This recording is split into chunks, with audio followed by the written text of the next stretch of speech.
My therapist is not neutral, and I love it. In grad school, we're taught to check our biases, stay open, avoid judgment. It creates safety and a welcoming space for the client.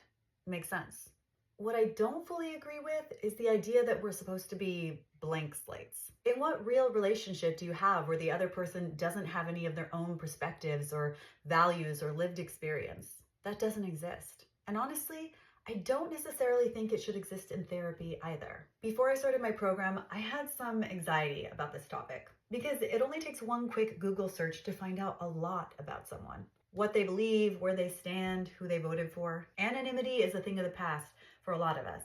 The blank slate idea just feels a little out of touch with reality.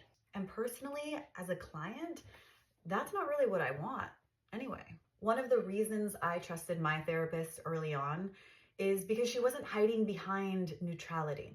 She showed me who she was and she said what needed to be said when it needed saying. On some level, she took a risk, but it wasn't careless.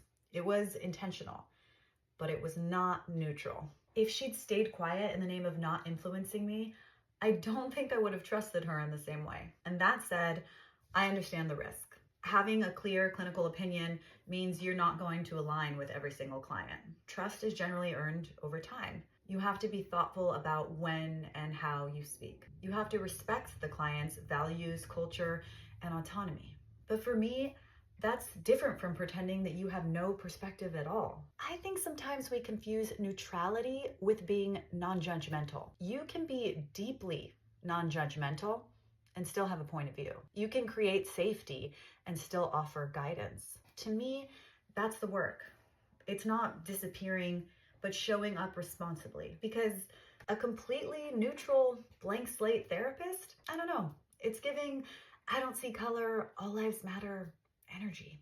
A blank slate doesn't feel real, and it definitely doesn't feel relational.